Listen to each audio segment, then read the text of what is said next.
Welcome to Behind the Point. We have a special episode today, and I'm here with my friend, my coworker, my brother, Gary, and he's on staff with us. And the reason I wanted to have him specifically today is part of what he does is GriefShare, but I wanted to just start out with some introductions.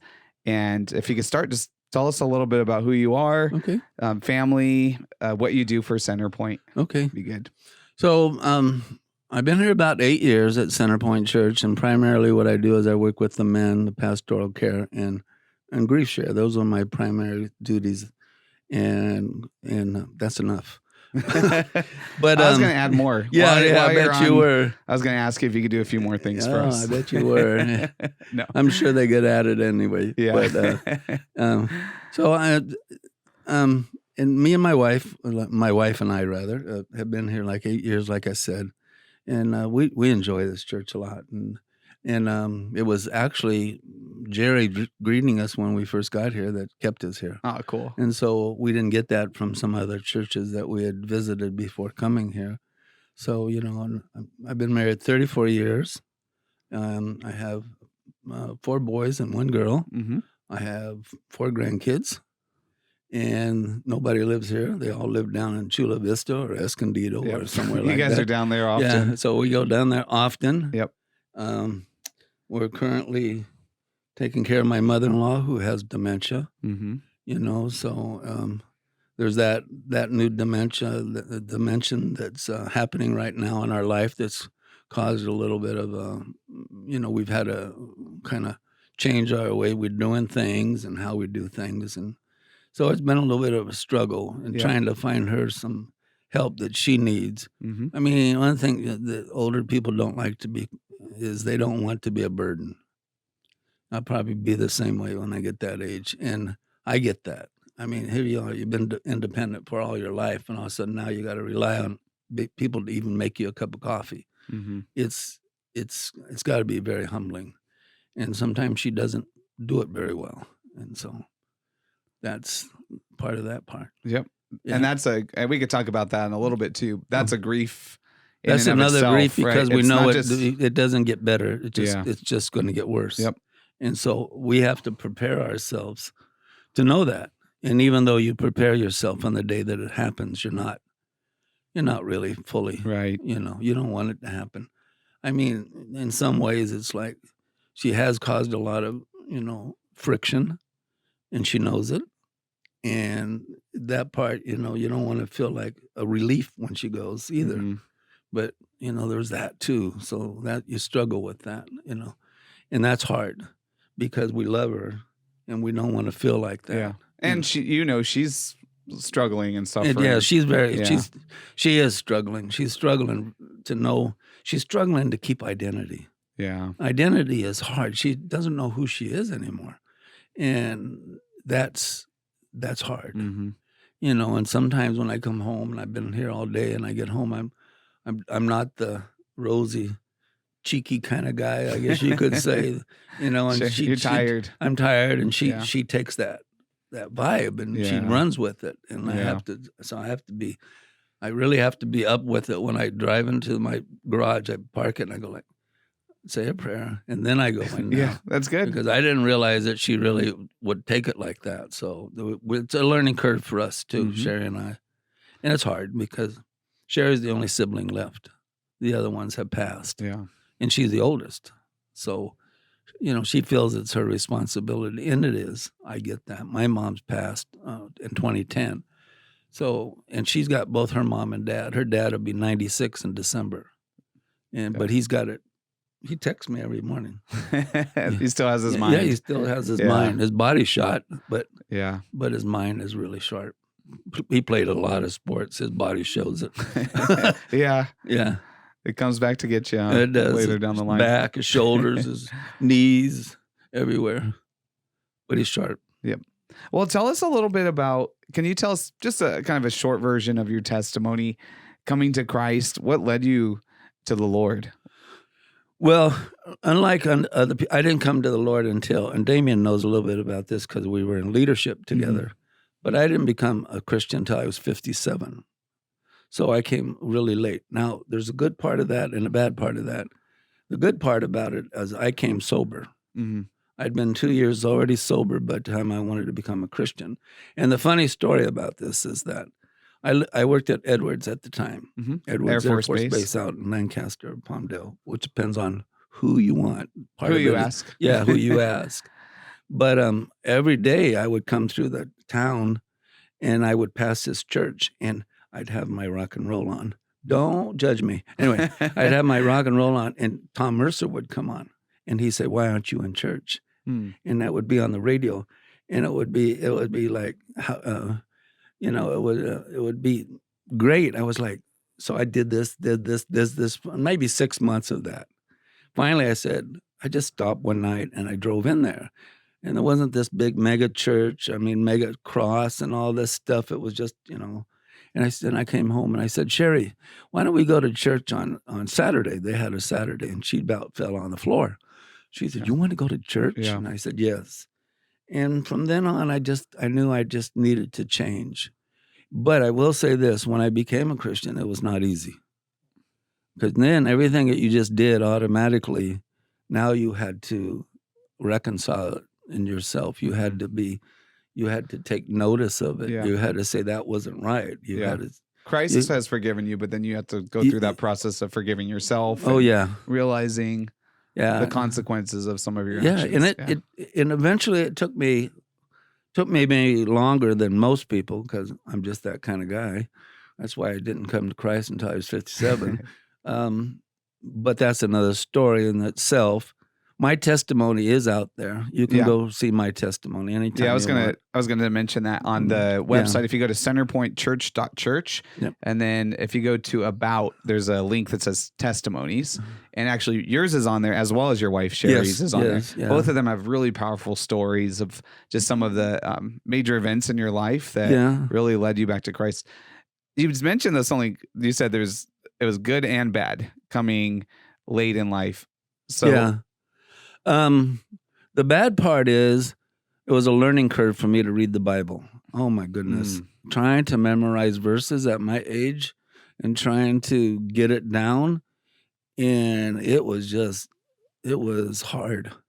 I did have the advantage of some sort of experience of knowing that you start with the easy fruits first. Mhm. So I started with the New Testament. Yeah. And I started reading the New Testament first. And then if something would refer to the Isaiah or something, I would go back and just read that portion of the Old Testament. Okay. And then eventually, excuse me. And eventually I said, okay, I'm just going to start reading the Bible. And then what I did is I would do one New Testament, one Old Testament, and I would go back and forth just to try to, because Isaiah and Jeremiah are long. Yeah. And I thought You I could was get never lost. yeah. Yeah. going to get done with Psalm 119. Yeah, 150 Psalms. That'll take you a bit of time. Yeah. So anyway, it took me a long time. It took me, almost 2 years to finish the Bible one time. And that's pretty good. Not a Yeah. lot. I mean, a lot of people haven't And I just done that. kept, I was working still. But when I did become a Christian and I did go to High Desert Church up in Victorville, I just became a leader of a small group right away. I just did it. I was an usher, a greeter. I went to Malawi, Africa. I just entrenched myself in as much as I could. Yeah. The experience in Malawi, Africa brought me to Tough Love with Francis Chan. I read the whole Francis Chan book. You have 15 hours on a plane. What are you going to do? So it's, but the whole experience over there is like, it just brings you to the realization that we have a lot in this country. Yep. You go to this. Yeah. Gives you appreciation, huh? Oh man, Yeah. you go out in those villages and it's hard. Mhm. You see these people in their prisons, and we went to the orphans, and it's just it gives you. I wish everybody had the opportunity to do that. Yeah. Get that perspective. You get that wake up call, huh? Oh yeah, because it's really it's heart wrenching. Instead of having a Starbucks on every corner, they have coffins everywhere. Mm. Because the mortality rate is like 33 years or 35 years, and it's just hard. And then when you see the small coffins, oh my gosh, those are just, Yeah. Heartbreaking. And that's all they do is make coffins. It's hard. It was very hard. Yeah, but man, they're so humble. these people were like with nothing, but you would think they had everything. Yeah. Yeah, it's not things that bring us joy, right? No, There's more to life than no, that. it's Yep. just, it was like just, people end up in prison over there for 10 years before you even get to court, Yeah. so Very it's corrupt. A lot of very, yeah, corruption in oh yeah, government. well, yeah, Yeah. it is, you got rich and then you got the Yeah, very very, poor. very poor. There's Yeah. no middle. I Yeah. mean, we got a middle at least here, but Yeah. so anyway, every time I complain and think I'm going to go complain, I think about my experiences in Malawi, Yep. and I also think about. Can I use that Yeah. if you're complaining to No, me? if I I'm just complain, kidding. yeah, you can. I'm just gonna say Malawi. Yeah, that'll be the key word. No. Well, in light of the series that we're in, so we're recording this. If someone's just listening to the interview only and haven't been part of our church or heard the other Yeah. podcast, we're in a series right now in the middle of one called "Death, I Tell You a Mystery." Yes. And it's 4 weeks. Pastor Josue's talking about a very personal experience for him, losing his niece. Yes. And so the first week he really shared about that and just the heartache of death. This last week he talked about grief, the process of grief, and you lead our GriefShare group. So that was, I thought it'd be great to talk with you about that. Can you also, and I asked you this ahead of time, Yes. not to throw you off with this surprise question. I asked if you'd be willing to share just about some of the major loss in your life. We shared about your mother-in-law right now who's going through dementia severely, but you had some other very serious loss in your life that, and is in a way prepared you for helping others now through this grief process. I'd only been like a Christian for about a year when, and I didn't lose Sherry, but this brought me to understand a little bit more when we almost lost her, when she had MRSA and she didn't have a hip for like 9 months. And what is MRSA? Could you just? It's like what happens is it's in her case, it was what happens is antibiotics start mutating, and then they get into the body, and they can eat the skin, or they can get in the blood, and basically it can kill you. Yeah. And so it was a flesh eating kind of a disease. We had to get it out of there, and it took us in June of 2009. A lot of surgeries, and I admittedly I was up there asking God, why did you bring me to you? And then I get this. Yeah. But then I got to thinking years later about how I'd have been not a Christian when that would have happened, how I would have reacted. Yeah. And it brought me to the reality. At the time I was angry. Mm-hmm. At the time so I can relate to the people in there who do get angry, and I understand. We just talked about that in GriefShare, regret and anger, and those are two powerful subjects that people in there cry about, and they should. I get that, and I understand. But then, shortly after that, we got her well and everything, and then I went to Malawi and came back, and then my granddaughter got killed at 21, and she was wild. She was troubled, and I was up there when we had to pull the cord and the plug and life support, and it was hard to.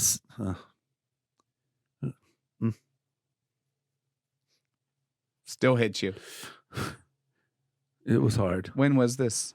So it had to be like 2011, I guess, something like that. It still hurts.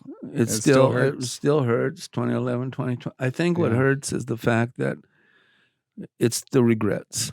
I mean, what could have we done more as a grandparent? What could have we done more as a Christian? She didn't know Christ. What could have I done? So it's. I don't know. I sometimes beat myself up about it, and then I realize that I'm not getting anywhere by doing that he's already taken that and stuff like that. Yeah. So that was hard. And then, of course, we're dealing with this with my mother-in-law. You know what? In a sense, dementia, they're going to be there but not there. Yeah. So they're there in flesh, but not any other way. And that's hard for Sherry. I get it. Going through that, it's almost like the person has passed, and it's a difficult process to go through. So Yeah, that one kind of Yeah. it stings with me every once in a while because maybe I could have done more, Yeah. but or Or at I least you don't feel know. like you could have. Yeah, Yeah. I feel like I could have, Yeah. and I sometimes have to That's realize hard. it is It's- hard, so I get where people are coming from. Yep. You don't if anybody's listening to this, don't beat yourself up. Really. It's yeah, would have, could have, should have. All those Yeah. things come Maybe to us. next time Maybe, you do it a little different, but you can't change no, you but can't change your the past. experiences now will help Yeah. you with somebody else going through Yeah. that. And we have to take it like that. That's it, and that's hard. I get that. It's not easy. And somebody who's not prepared or not been a Christian in a long time, I get that too. But I've been there too, and so I think that's why I wanted to do GriefShare, because there's a lot in there that I relate to. Yeah. That was my next question. I was going to ask what led you to GriefShare, but just some of your own Yeah, experiences. some of my own experiences, some of the topics. I mean, we do take about, anger. What is my feelings normal? Yeah. Does everybody act like this? Yeah. Am I okay to be angry at God? Am I okay to be upset? And and then the regrets, and then how come my husband can move on but I can't? And you start asking, Yeah. men go to work, women stay home, and especially the one that is really, and I'm glad that Crystal is doing something in this area, is those who have lost miscarriage. Yeah. We're just starting a new ministry. Yeah. There's a small group of women who Yeah. are going to, if you're listening, maybe you've gone through a miscarriage, or if you know someone Yes. who's Yes. that, as well as loss of maybe it was a child that was born and died early. I think this would be a good just support group for them. So they'll pray with I you. do. Yeah, and I like how she's doing it and who she's Mhm. reaching out to, and I think it's one more dimension that we can do here in the church that will help those who have struggled. Yep. I mean, we had people on our own staff, Mitch's wife. I mean, she had struggled with Yeah. that. It's And then, interesting as you start talking with people about it. I found out a couple other women this week who had Yeah. miscarriages Yeah. somewhere long ago, but still it's a quiet, they suffer quietly sometimes. They do, and some of them. Well, how come this happens to Yeah. me? And I remember something that Claudia said once. I was talking to her about this, and she said, "I never asked why. I just asked how. How can I get through this?" And I think that's stuck with me. And they Yeah. do the same in the videos. Excuse me. They do the same in the videos during the GriefShare videos too. So I like that too. And we're going to also carry it on to do the holidays too. So, Yeah. yeah. Can you tell us a little bit about GriefShare? What happens in that class? A little bit about, is there a curriculum? Is it conversations? So what does that look like? So GriefShare comes out of North Carolina. It's GriefShare as well as Divorce Care. They both come out of the same platform, the same company. And basically, we have a workbook, and we go through 13 weeks with the workbook as well as with the video. Mm-hmm. So the videos are anywhere from about 30 to 35 minutes. So we do that, and then we have a question. We do ask that, we ask questions of the people in the group, and then they begin to understand each other and become, connected to Yep. each other with grief. We have all kinds of things. I think it's kind of amazing how people lost somebody 2 months ago, and somebody's in there who's lost somebody 9 years ago, and yet they're both still grieving very hard. Yeah. And so it's interesting that way.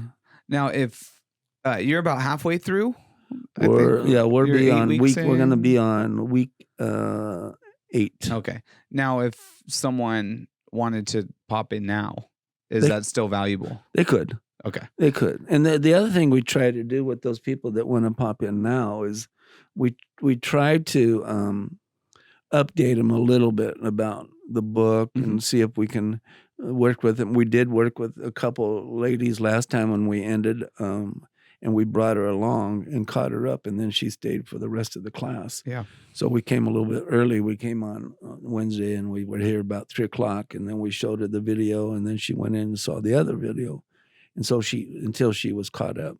So we have done that before, and we'll do it again if we have time, but there has to be that commitment too on their side. Mhm. They want to. We'll help them. We'll help anybody, and I understand it's hard talking about grief.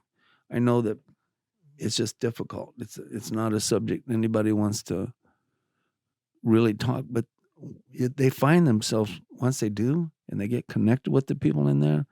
It's so great for them, and they will start healing. To be around some other people who understand more at a personal level, Oh yeah, who have I mean, experienced grief who's themselves. been Yeah. through it. Maybe not just one loss, maybe 2, 3 losses Yeah. in their family. One lady in there, 6, 7 losses. Wow. I mean, it's in a span of 2 years, and that's a lot of loss. It is a lot of loss. Yeah, one is too much. one is too much. Yeah. Can you tell us just briefly about that? You mentioned surviving the holidays. Yes, That's a 3-week class that you're Yes. going to be doing. So we're gonna tackle the surviving the holidays, and it's the reason we're gonna do this is twofold. But first of all, people mean well. Your friends mean well. Oh, you're young. You can get married again. There's that, or you can have another baby. You're young enough to do that. And while some of that is true, it just doesn't help. Right. And so they talk about being ambushed by things. Like my mother's been gone since 2010, but every time I pass peanut brittle, I think of my mother because that's what she wanted. Yeah. That's always what she wanted. And so these things happen on the holidays. We always had this at the dinner table, or we always had this. So they talk about methods of, having a place at the table for that person, but and then saying a prayer for that person. Different ways of. We have a little tiny book. It's not as big as the other one, so they'll be able to get through that. And I think it's 3 sessions, and they'll keep the book. And the book's only $5. So so we ordered some of those books. But man, we're looking forward to trying to help people grief because Jesus knows about grief. He does. I mean, he knows about. Look what he did at the grave. Raising Lazarus, he cried. He wept. Mhm. It's okay to cry. It's okay to, sometimes we have more women than we have men, which is interesting. But I think when the men show up there, they realize they need it too. And Anyone grieving could benefit. oh, men or anybody. women, yeah. Men, women, your whole family. Bring your whole family. Sometimes it's grandma. Bring. Is there an age minimum? I try to not have anybody under 18. Okay. Part of that is what they suggest. Yeah. The GriefShare people. Sometimes we will have Pastor Pam's over all of our children's ministry. Sometimes she or some of our staff will meet with kids too. Even Damien, who's our podcast producer. Yeah. He's, I know, just talked to minister to kids too. And so we have people here. So if you're under 18 listening, or if you're a parent and know that your children need some care too, connect with us. And either a pastor can maybe connect with them, or we could even do some referrals to counseling, and that's more age appropriate. We for can. them, We can help them. Yeah. The adult material is a little bit, it's not above them. And they grieve just as well. Mm-hmm. And so we do need to be able to administer, do things for them as well. Yep. Can I ask? Okay, so you've had your personal grief. Your area is just family loss and suffering. You're leading GriefShare, and in your pastoral care capacity, you're visiting people all the time, praying with people, hospital. You've experienced just walking so many people through death and grief and major loss. What has surprised you about grief? Is there anything that you didn't expect, or something you've learned maybe in recent years? I think what surprises me sometimes, um, some people we visit, they're not Christians. And it doesn't surprise me, but it makes me kind of sad when you walk into those environments and you're praying for people and they don't know Christ and the people in there don't know Christ Yeah. and or I've even been told we're atheists. I mean, before I even got in the door. And I think those are hard. But I think the thing that surprises me sometimes is how resilient the people are. Like people are, they really come alive. I don't. I mean that from a Christian point of view. They have almost a They miraculous strength. yeah, they almost after they get done with their grieving and after the crying and all that, I get that. I understand that. They have this power in them that just seems to. They just grow more and closer to Christ. It seems. Yeah. And I've seen that. I've seen that in countless times of people. They may be gone from the church for a month after the person passes. I get it. We stay in contact with them.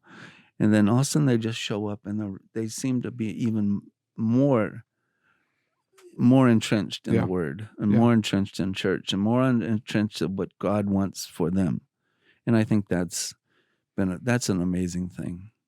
That's good. Yeah. I have a couple questions about just your recommendations for those who would have a desire to minister to those who are grieving. Yeah. The first thing is, what do you do with the burden?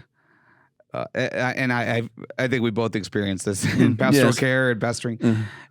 Just it's hard to see so many people suffering. Yes. Walking through it with them. What do you do personally, or what can you do to help offset some of that burden? Just to still have joy in your life and peace. I think what I do, and I tell people they can do this. I think people think after they grieve for somebody passes that you're not allowed to cry. I mean, you're not allowed to laugh. You can laugh. You can joke. We say a bad dad joke in GriefShare every Wednesday. We say a bad joke and then we get on with it. Because that's a planned thing. Yeah, that's a planned thing. Unless but I have to gauge the people too. Sure. Read the room. Read the room first before you do that. And so there's always just laughter. That. Yeah, there's laughter. Some of the weight off. Yeah. And I think sometimes the hardest one is when I've done 4 in the same day. Yeah. Like I've done it 2 in the morning, 2 in the afternoon. And of course, the recent one that we had to do, and then you end your day with somebody actually physically passing, somebody that you visited several times. And that happened earlier this year with somebody. And, and that's difficult. So I get in my car, I turn on Christian radio. They may say a few jokes on the Christian radio. And then I just get home and Sherry and I pray. Yeah. And we do our devotional. Yep. Well, you're rooted in the word. Yeah. I mean, you guys are engaged in church and worship and fellowship. And then I ask God, what did you want me to do? I mean, what can I do better? And, I mean, there's always room for improvement. But most of the times I find that when you go to these things, yes, you pray, but most of what you do is listen. It's powerful when you just sit there and listen because they want to tell their story before they go. They want to tell who they were. It's funny because men will always tell you about their work, their job, their career. Men will always do this. And women will tell you all about their kids and their household. How do you invite people to start sharing the more personal, the grief, to shift the conversation? Because that's almost a defense too, though, right? It's more, if I talk about my kids or work or something or somebody else, then I'm deflecting. You are deflecting. Yeah. Is there any tips there? Just how do you get to a person to have them open up? I think this is what I say most times. Again, you have to gauge the room. You have to gauge your time. You have to gauge what you're doing. But the one I said, what are you feeling right now? I want to know, what are you feeling right now? I don't care. You just tell me, what are you feeling? I don't care what the emotion is. I don't care what you want to say. I don't care if it's anything. I just want to know what you're feeling. And man, you get some anger comes out a lot. Regret comes out a lot. he didn't have time to do this or that. We didn't have time to go on a vacation. We didn't have time. We should have spent more time together. Yeah. But you get this raw thing that they're talking about a lot of times. Yeah. And that's what I ask. It seems to get them back to not talking. I mean, what are you feeling though? A lot of anger, a lot of regret. That reminds me of you might have watched that clip too with Bob Goff. Yes, where he's a pastor and an author, speaker. He says, "What does it feel like to be?" And he'll put the person's name. What's it feel like to be Gary Mansfield right now? Yeah, right now. And just an interesting question. It wasn't to get someone to open up. How are you feeling right now? Yeah. How are you feeling? How are you feeling? And then you give the person the name. I mean, how are you feeling? Not your kids. Yeah. Not your job. How are you feeling today? Yeah. And we all do that. It's tempting to just say, I'm good. And then want to focus on others. And that's a well-meaning. But part of the grief sharing aspect is to allow people to come into your life a bit and open up with something, right? And I'm always surprised at first, and then I realize they're there for the same reason. But in GriefShare, I'll say that at the very beginning. I said, look, whatever you're feeling, whatever you want to say, this is the room to say it. Just say it. What's on your mind? Someone else is probably thinking it. Somebody else. I mean, we want to know. Yeah. And I said, you've had people in there who've experienced some horrific loss from violence, and those are hard, especially when it's a young man or a young woman, where they just horrific circumstances. It's hard. Yeah. Now you mentioned people have well-meaning things they'll sometimes say, but it's not always received well in a time of grief. Yes. You partly answered, I think, this to some degree, but I wanted to see if you have anything else you wanted to add. You mentioned just the importance of listening. So I'll emphasize that too. Just sitting with someone and listening is such a big part of ministering to others. It is. Anything else that you would just encourage for those who are wanting to minister to people? Anything else they could say or do that you felt is helpful? To me, it's always been getting to know the person. So not just the person that's having the issues or in the hospital, but also their family, like their husband or the wife, getting to know what they want and their needs and how you can relate to that. It's not always easy. I don't always succeed. There's, you just don't. Some people just don't want you. They put up a wall and that wall just stays there.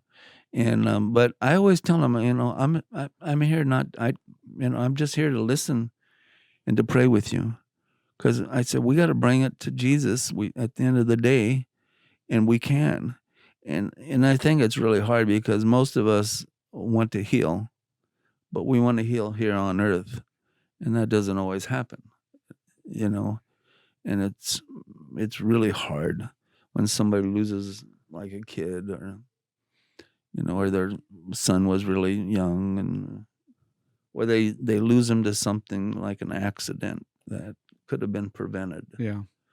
That's, but those what ifs will just drive you right in. I just say what Claudia said. How can I get through it? How can I? Yeah. You're never what a great question. You're never going to get over it. Mm-hmm. And no, we never tell them that. And they don't, in GriefShare, they tell them this. You're not going to get over it, but you can get through it. Yeah.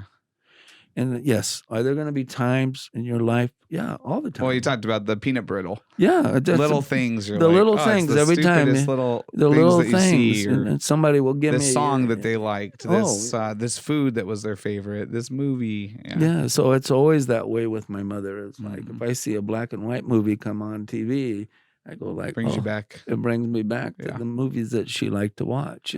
So yeah, Well, thank you so much for sharing. Do you have any just final thoughts you want to say about grief or caring for others? Anything that you want to add? I just want to, if you're struggling with grief and you're not ready to attend the GriefShare class, I get that. I really do. But reach out to me. Let's talk. Let's go grab coffee or something. let's talk about it. I mean, I'm here. I can do it, and we want to do it. We want to help you. So help us help you. Yeah. That's How what can people get a hold of you? they can contact me at Gary at centerpointchurch.church, or they can call the church office at 909-825-3670. Yep. But I don't mind you calling me either if you want. Can I give my phone number? Well, let's not do it online. But Okay, you could email him and then he'll Yeah, he can I share. will. I Anyway. just don't know who will listen. You might get scam calls or That's something. right. I just block those people. I'll protect you with that. But I think that's his heart. Yes. You want to walk through life with people, and you have with so many people. I have. I just want to say thank you for all that you do for Centerpoint, for men and women dealing with loss and grief, the countless hospital visits, rehab facilities, home visits that you've done, the thousands probably of check-ins, text message and prayers. And Yes. I hear your name so often when people are sharing just a moment about a time, surviving something or someone that ministered to them. I feel like your name pops up so frequently. Yes. I just want to encourage you and just say thank you for the impact on the kingdom. Yes. On me personally, you've been such a dear friend. Well, I appreciate you too. Yeah. Jeff, you've been great, and Damien took off my pleas all the time, so I thank you for that. But I mean, I love Centerpoint. Yeah, I really do. we know you. So, but we are here for you. Yep. If you want, just because we don't run a session, we usually run 2 sessions a year. They're both of them are 13. We run one in the early part of the year, so around February and March we'll run it, and then we run again at the end of the year, which kind of coincides and goes into the holidays, so we can kind of help them with that as well. So that's intentional as well. Yep. And we're here for you. And so sometimes I know Wednesdays nights are not something for you. So contact us. Yeah. Let's see what we want to do. Yeah, we'll find a way. We'll find a way to help you. We'll find a way to help That's right. you. All right. Awesome. Well, thank you so much for listening. As Yes. always, if you tell your friends about this, if you know someone who's grieving, Yes. maybe this conversation would be a great one to share with them, even if they don't know anything about Centerpoint.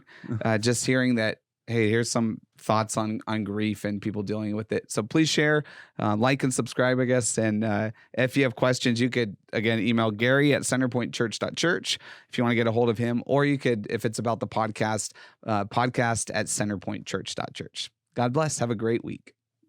Peace.